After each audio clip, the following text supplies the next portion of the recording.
Good afternoon, everyone. We are joined by head women's soccer coach Nikki Izzo Brown this afternoon. Nikki, if you just want to start off with a quick opening statement just to kind of preview the 2023 season, then we will open it up to questions. Yeah, so far camp has been good. It's always exciting to have a senior heavy group to work with. We're looking forward to our game against Duke, and it's been a hardworking, successful camp thus far. All right, we'll go ahead and open it up to questions. Just a reminder to use the raise hand feature.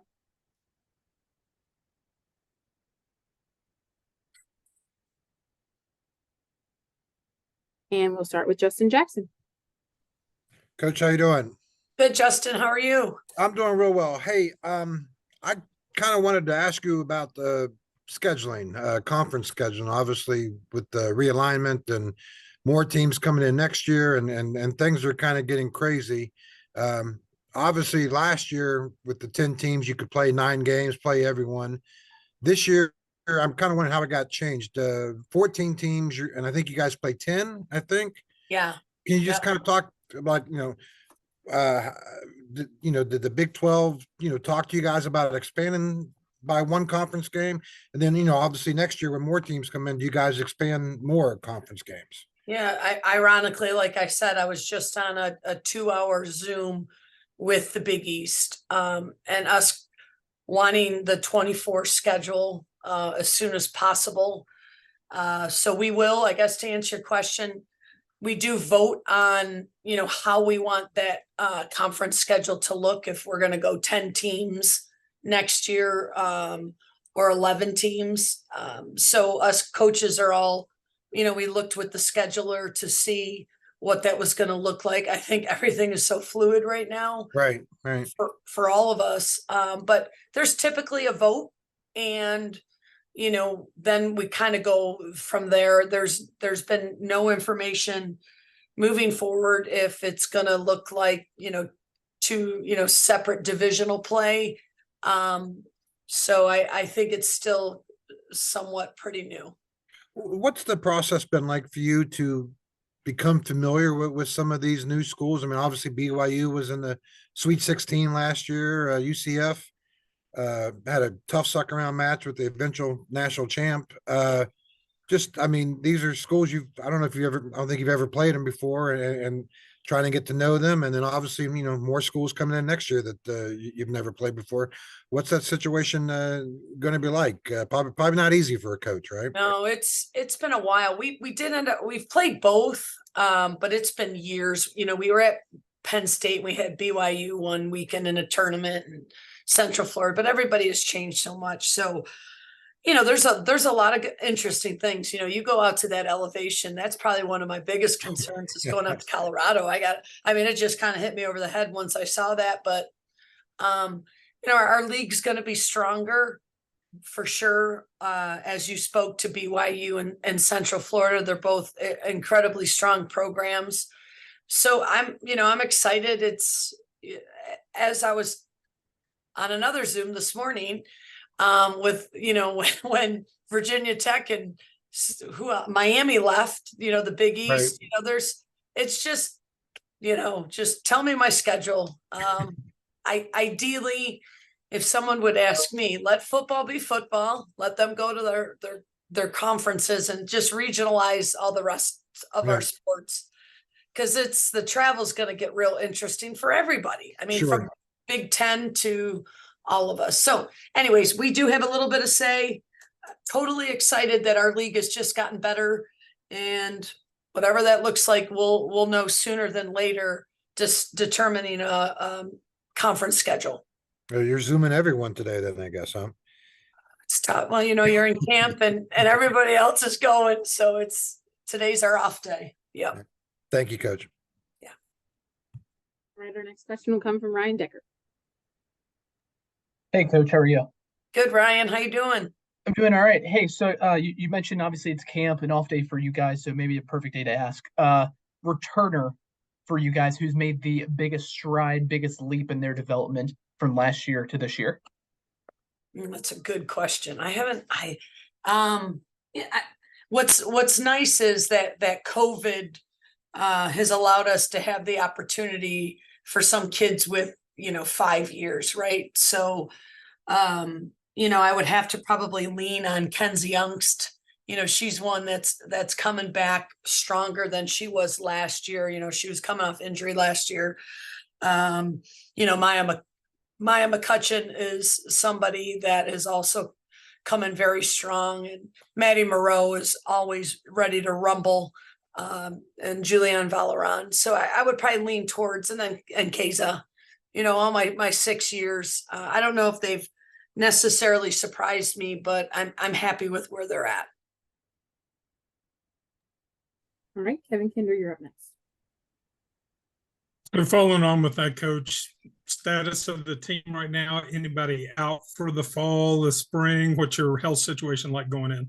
Yeah, unfortunately, we did have we had a sophomore go down with a knee, and then that was unfortunate. So, we have to deal with that hit. She was a midfielder, sophomore returning.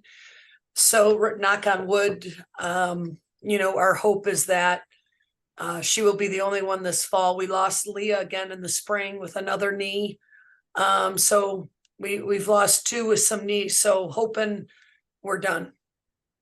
Will Leah have a chance to come back for next spring? Yeah. Okay. Yeah. And then looking at your, looking at the stats, it seems like goal scoring has been, a struggle the past couple of years. I'm imagining that's a function. And going back for what you looked at over the past couple of years, bad luck, you needed to switch some things up, maybe some possible reasons, and how are you addressing that? Yeah. Like anything else, we want maturity in that goal score. And, we're still young. We didn't anticipate Alina Stahl getting hurt and then leaving. So that was somebody who put in her time, where I think now with Delari, she's got another year under her belt. I think that's going to be helpful. We signed a transfer, Jada Bedoya out of UConn. This would be her 4th year. So for me, a lot of it is composure and maturity. But, again, our midfield, AJ's returning, with some experience in midfield too for us. So I think it's a combination of everything, but everybody's looking for that talented forward that can score. It's hard to recruit, so we got to develop them. So we're real excited about the freshmen that have come in, and then the returners. Greg Carey, you can go ahead. Yeah, Coach, just curious, last offseason, obviously, I'm sure the NCAA tournament streak ending the previous year was a big motivating factor. How does that kind of compare and contrast to this offseason? Yeah, I think all roads lead to Virginia, Penn State, or Georgetown in the NCAA tournament. So with us beating Virginia Tech, but then again, stumbling with Penn State, that's always fuel for the fire. So I know us, not getting past to a Sweet 16 and making a Sweet 16 is definitely whispers that I'm hearing in camp, and something that the girls want to make sure that we take care of with the things we can control this year, our hard work and our development. And so I think I answered your question. And then I also think by winning a Big 12 championship, we can look to that a lot and how exciting that was. So I think failing and not making a Sweet 16, but also winning a championship will kind of be the yin and yang of the experience this season. And hopefully it'll be our fuel for our fire to do both through failure and success. Brian Decker, you're up next. Coach, earlier this year, multiple players from WVU from your program representing their countries in the World Cup. Just curious to you, what's that mean to the program? What's it like for you as a coach, seeing some former players represent your program in the school on that big national stage? Yeah, like you said, it's the biggest stage. So for us to, have athletes that have been part of our West Virginia family and our community and our athletic department, they take us all on their backs and represent us. So I know that a lot of Mountaineer fans reached out to me and just said how cool it was to follow our athletes or former alumni.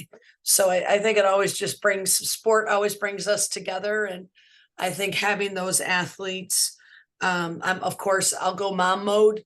I'm just so proud of them, and watching them and really just enjoying watching them is so fun for me, where I don't have to worry about tactics. I could just enjoy their experience and somewhat be part of it. And then with Bella too, who obviously represented the Philippines, I guess what's kind of her future, but both maybe here and abroad? Yeah.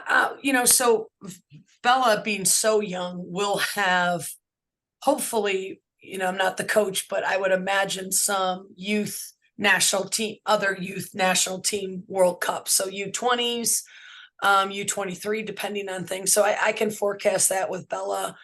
But she really has made a big presence with the full national team coach, and I know he really likes her. So I only see that opportunity and how she's taken it to just allow her to blossom and become the best player she can for her country. Andrew, aka iPhone, you can go next. You're still muted. First time. Coach, that center back pairing, you had them for a long time, and now you kind of turn the page on it. So how has been finding that new pair been going?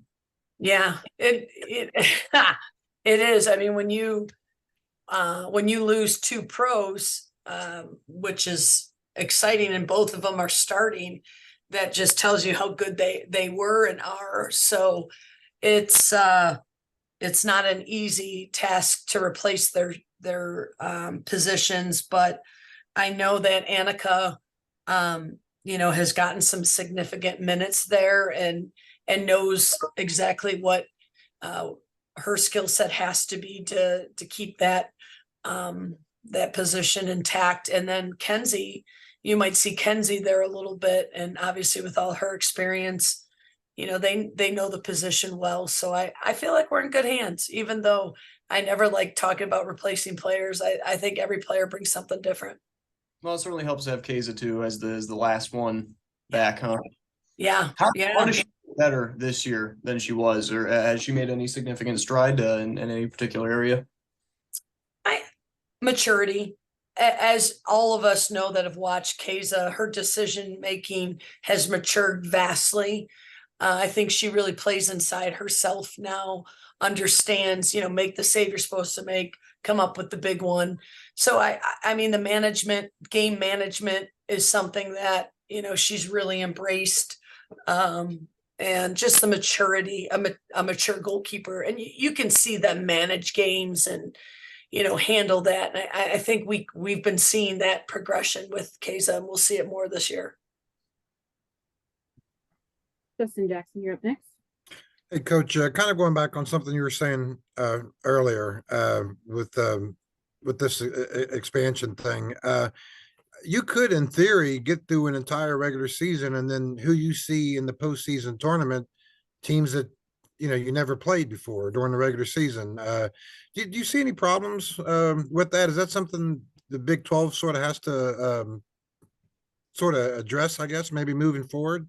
Yeah, I mean, Justin, we did that in the Big East. Right. So, I'm not as worried about that. My probably worry is the travel aspect of it. Okay. But again, yeah, I mean, when it comes to tiebreakers, when you don't play everybody head to head, Right. I think that's a huge issue. How do you determine a tiebreaker? I think that will be something we are all very aware of, and I am aware of from past experience with bigger size conference, and that was something we need to make sure that we address. And then, with the travel thing, I mean, obviously stuff is, sort of kind of being written now that, like you said, I mean, this is a football thing, but it's people were talking about, it's the Olympic sports that are going to suffer because of it, through the travel. And have you guys even started to kind of put your mind wrap around that and what it's going to be like at all, or? I, obviously our beast is totally different because we play 2 games in a week. Right. I did get a sense of 1 game weeks when we were in COVID. I wouldn't be as worried if it was a 1 game, Sure. The 2 game week, my biggest concern is where do you put an off day, Yeah. and where do these kids take classes? So when that is the forefront of my concerns, then the competitive coach and that aspect is, a whole nother beast. Because again, there's so many different elements that I'm not even aware of. Like Right.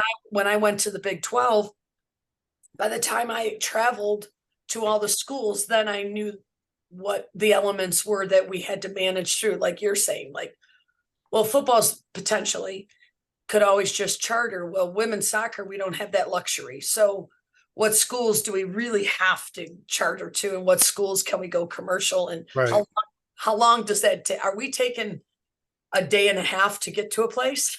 I mean, we go pretty far now. So those will be things that I hope Ren and his staff will work through, and we're just going to have to experience it. But yeah, there's a bit of worry for me, and making sure that the student athlete first gets their degrees, and we're Sure. mindful of that. Yeah. Yeah, just wait till those flights start getting delayed too. It's a lot Yep. of that. Yes, exactly. And those are, those are real things. And we've been, we've been part of that. When I wasn't able to get to an NCAA selection show, I was delayed, and my team was on 4 different flights to where, we couldn't get to the Big 12 tournament 2 years ago. So again, it'll be work in progress, and hopefully we'll make so much money that they'll give me this big private jet that seats 100 people, and we can all go Right. together. Yeah, well, you've got some stories there, obviously. Yeah. It'll be a good book when I retire. Thank you, Coach. Yep. All right, our final 2 questions will come from John Lowe and then Kevin Kinder. Thanks. And Coach, to circle back to something you said a second ago, that the NCAA tournament, really the road to that goes through Duke, Penn State, Virginia. That's 3 of your first 5 games. And while that's business as usual for this program, to have those games on your schedule, how does that shift the dynamic a little bit with these new Big 12 teams coming in, like BYU, UCF, and Texas still in there with a tougher schedule kind of throughout the season? Yeah, I mean, we look at the NCAA tournament, as much as I'm not criticizing them, it's regionalized. Let's all be real. It's and history has proven that, and I think the NCAA has a hard job, but you will find that UVA, West Virginia, Virginia Tech, Georgetown, and Penn State are typically the regions we end up with. That's, being here this long, that's typically it. With that being said, we will have to rethink our RPI now, potentially, who, as we always have. Now, you guys know I always play a harder schedule than I probably should early on, but now with maybe a little bit more balance, with a BYU, maybe one of those goes away. I don't know. We would have to really look at it and put our team in the best situation to get the highest RPI to make that NCAA tournament. Did I answer your question? I think that's what kind of you're asking me. Yeah, that's basically what I was going with. It was really that, and then just kind of like, does that make your job tougher, having a tough Big 12 and also a tough non-conference? But you basically kind of hit the nail on the head there. Well, I'll probably back off that non-conference a little bit, I would hope. But we'll, again, you never know. There's some crazy lady that sits in this chair, so you'll see. We'll see. but it'll be driven by making the tournament. Kevin Kinder, you can finish this out. Bringing Eric Beltran on board, is his kind of job one getting a rapport with the keepers? I mean, obviously you've gotten great play out of that position over the past several years. You know, any changes there, things like that? Are those the things he's concentrating on in the fall season? Yeah, it's been awesome to have him working. You know, we've always had a volunteer in that position. So, you know, and obviously the NCAA has had some issues with volunteer coaches. So they really needed some of us that use those so effectively to go full time. So with that being said, Eric has been an incredible addition to not only oversee goalkeeping specifically, but just all aspects to help, you know, because I think we're at 30 athletes right now. It's a lot for 3 coaches. So now with 4, I think it suits the athlete better with giving them the attention and education that they deserve. All right. Thank you so much, everyone, for joining us today. Thanks, everyone.